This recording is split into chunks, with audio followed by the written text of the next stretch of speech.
السلام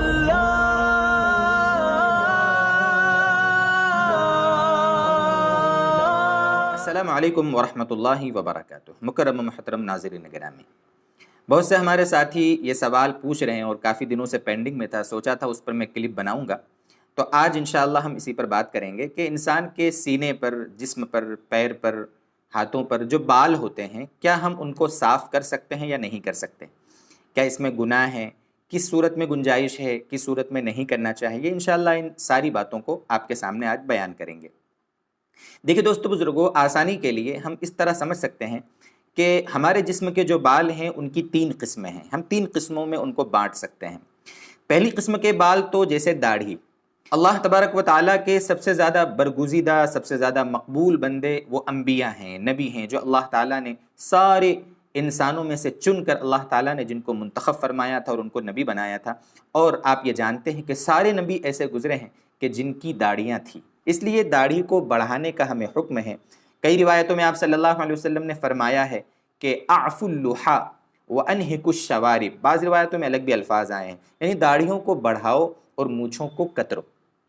اس لیے ایک تو یہ داڑھی کے بال ہیں جنہیں ہمیں بڑھانے کا حکم ہے، تو داڑھی کے بالوں کو تو کاٹنا جائز نہیں ہے۔ ایک مشت سے زیادہ اگر ہو جاوے تو اس کی گنجائش ہے کاٹنے کی، لیکن نہ کاٹنا بہتر ہے۔ لیکن ایک مشت سے کم ہے، جس طرح بہت سارے لوگ آج کل فیشن میں تھوڑی تھوڑی داڑھی رکھ رہے ہیں، وہ بھی جائز نہیں ہے۔ پوری طریقے سے شیو جو کرا لیتے ہیں وہ بھی جائز نہیں ہے۔ ہاں اگر مان لو کسی کی داڑھی بہت زیادہ لمبی ہو جاوے تو پھر کاٹ لینا بہتر ہے، ایک مشت سے اوپر کا حصہ ہم کاٹ سکتے ہیں، اس کی گنجائش ہے۔ تو ایک قسم تو یہ ہوئی کہ ان بالوں کو کاٹنا جائز نہیں ہے۔ اور دوسری قسم بالوں کی ہم کر سکتے ہیں، جیسے مونچھ کے بال ہیں، زیر ناف بال ہیں، زیر بغل بال ہیں، انڈر آرم سے ہیں، یہ جو بال ہوتے ہیں ان کو کاٹنے کا حکم ہے۔ زیر ناف بالوں کے بارے میں تو مستقل ہماری ایک کلپ تفصیل کے ساتھ، پوری ڈیٹیل کے ساتھ موجود ہے، اس کے لنک بھی ہم ڈسکرپشن میں دے دیں گے، وہاں سے آپ دیکھ لیجئے گا۔ البتہ جو مونچھیں ہیں ان کو کاٹنے کا حکم ہے، ان کو باریک باریک کرنے کا ہمارے نبی صلی اللہ علیہ وسلم کی طرف سے حکم ہے، اس لیے مونچھوں کو کترنا چاہیے، کاٹنا چاہیے۔ زیر ناف بال ہیں، زیر بغل جو بال ہیں ان کو اچھے سے صاف کرنا چاہیے، ہر ہفتے یا 15 دن میں اچھے سے صاف کر لینا چاہیے۔ یہ دوسری قسم ہے۔ یہ 2 قسمیں تو وہ ہوئی کہ جن میں سے ایک قسم وہ ہے کہ بال کاٹنا گناہ ہے جیسے داڑھی، اور دوسری قسم وہ ہے کہ اگر بال نہیں کاٹیں گے تو گناہ ملے گا، جیسے مونچھوں کے بال ہیں، زیر ناف بال ہیں، زیر بغل بال ہیں۔ لیکن ان 2 قسموں کے سوا جسم کے دوسرے حصوں پر جو بال اگتے ہیں، کبھی سینے پر بال آ جاتے ہیں بہت سارے مردوں کو، پشت پر بال ہوتے ہیں، ہاتھوں پر بال ہوتے ہیں، پنڈلی پر بال ہوتے ہیں، عورتوں کا بھی یہ مسئلہ ہوتا ہے، عورتوں کو بھی پنڈلی پر، ہاتھوں پر وغیرہ پر بال ہوتے ہیں، چہرے پر بال ہوتے ہیں، تو ان بالوں کا کیا حکم ہے؟ اصل آج ہمارا ٹاپک یہی ہے۔ دیکھو دوستو بزرگوں، یہ جو تیسری قسم کے بال ہیں ان کے بارے میں روایتوں میں کوئی صراحتاً حکم موجود نہیں ہے، اس لیے علماء فرماتے ہیں کہ ان بالوں کو کاٹنا بھی جائز ہے اور نہ کاٹنا بھی جائز ہے۔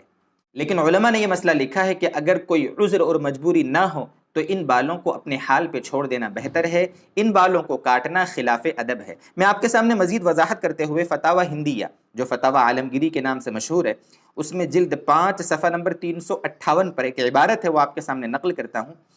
اس میں علماء فرماتے ہیں کہ وفی حلق شعر الصدر والظہر ترک الادب، مطلب یہ اس عبارت کا کہ سینے کے اور پشت کے جو بال ہوتے ہیں ان کو کاٹنے میں، حلق کرانے میں، صاف کرانے میں ادب کا ترک کرنا ہے، یعنی ادب کے خلاف ہے۔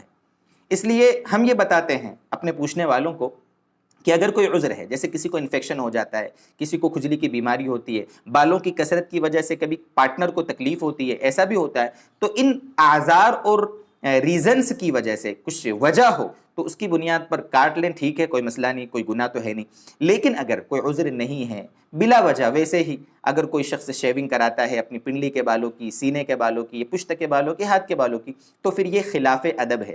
گناہ تو نہیں ملے گا، لیکن بہرحال ہم اس کو ادب کے خلاف کہہ سکتے ہیں، چونکہ اس کی وجہ ہے۔ ایک بار آپ صاف کرا لیں گے تو پھر وہ ہمیشہ کا مسئلہ رہے گا، ہمیشہ جھنجھٹ رہے گی، بار بار آپ کو بیوٹی پارلر جانا پڑے گا، بار بار صفائی کی کوششیں کرنا پڑے گی۔